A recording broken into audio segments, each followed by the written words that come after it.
decades, we have developed a system not of free markets. You know, today, free people on the from the left will say, oh, it's all because you have too much freedom and too much free markets. What we have is too much special interest corporatism.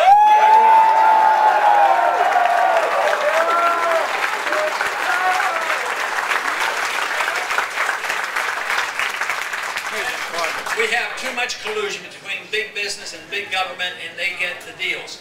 So if we look at our policy, we might be able to say, why do we have to spend more money than all the rest of the countries in the world on weapons? We can spend that money here at home when it comes out of your pockets.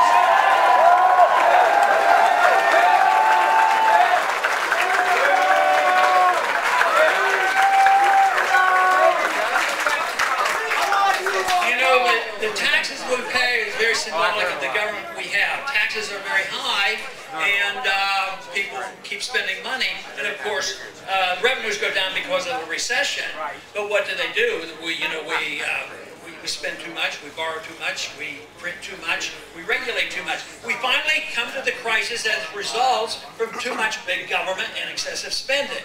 So what have they done in the last 3 years? They spend more, they borrow more, they print more, and they regulate more, and they wonder why the problems don't come about. You know, the unemployment rates keep going up. We have 33 million people in this country today that aren't employed. And there are no solutions offered in Washington. But I tell you what, I think we are making progress on the monetary issue. Guess what's going to happen on Wednesday? That guy by the name of Bernanke has to come and have a press conference.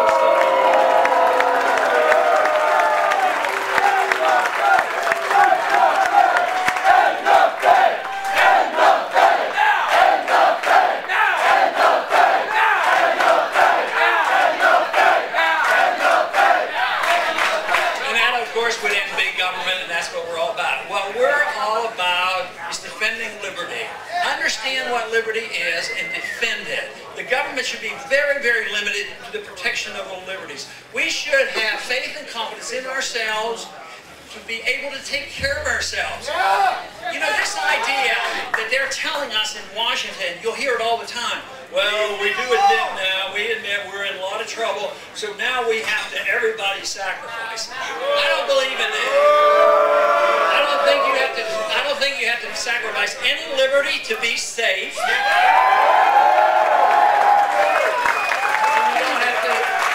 you don't have to sacrifice any economic benefits.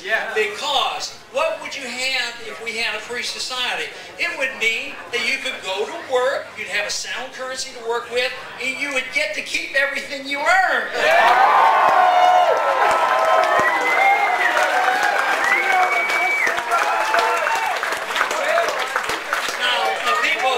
The people who would think they are sacrificing are those who have been living off the taxpayer or off inflated currency, and yes, they would have to adjust. But we need to make sure that we have the faith and the confidence, the understanding on how a free market works. We too often lose this battle because people who defend freedom sometimes come across as lacking of compassion. But I'll tell you, if a person understands what true liberty is about and true markets are about, it's the only compassionate society available. It's the only society that produces wealth.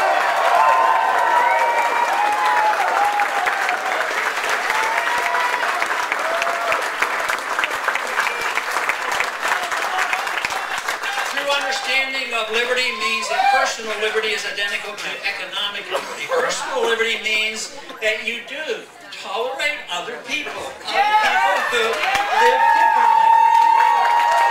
With the one strict rule, you don't mess with other people's property or other people's lives. And then the world will be much safer and peaceful. But it would also mean that we can get rid of a lot of government agencies that are always invading our privacy and interfering with our liberty.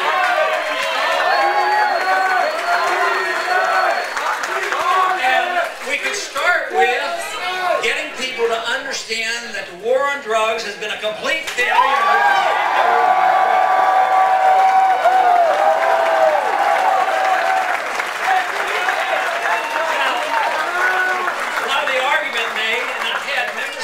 Come to me and say, well, we have to do this and this and this. And I said, why? Why do you have to do it? Well, the people are too dumb to take care of themselves, so we have to take care of them. So it is also true that we as free individuals can make mistakes. But you should be responsible for your mistakes. You should be rewarded when you do a good job. But you shouldn't have the government making those decisions, because when they make a mistake, they hurt all of us.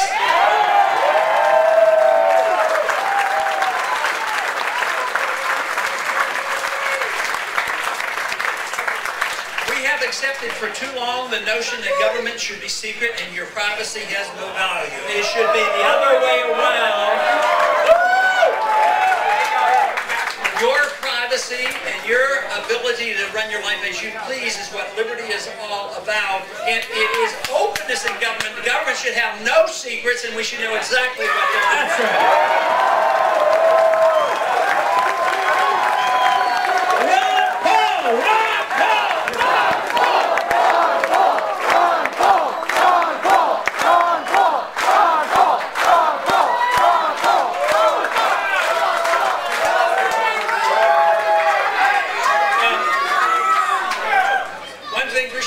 Sure sounds like the spirit of liberty is alive and well.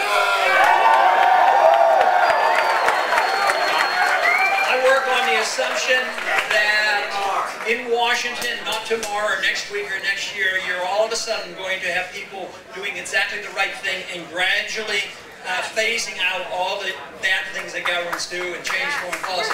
But let me tell you what's going to happen. It is going to change. It is coming to an end. The empire will end, and the welfare entitlement system will end. And it's going to end because this country will once again declare bankruptcy.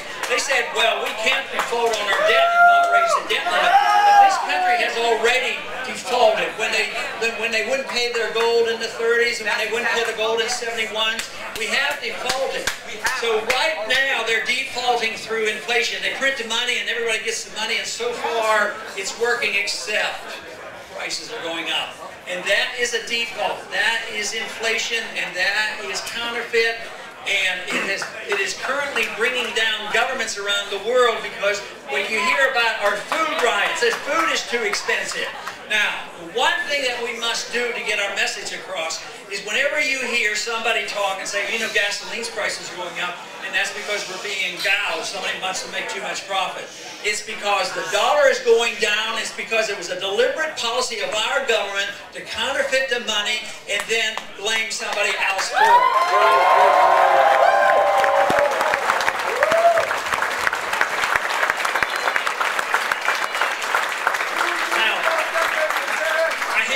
I think it's good to know that it's all going to come apart, and it will be proof that they can't manage it and that something else has to come. Our numbers are growing by leaps and bounds. The intellectual groundwork has been laid. But at the same time, there are others who said, well, we don't have enough government. We need world government. And they go on and on.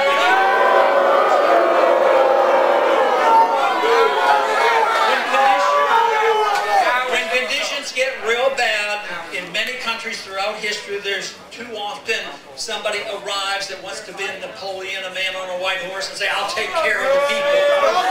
But what we want is a society where we are free and we demand that we take care of ourselves and the government leave us alone. Thank you very much.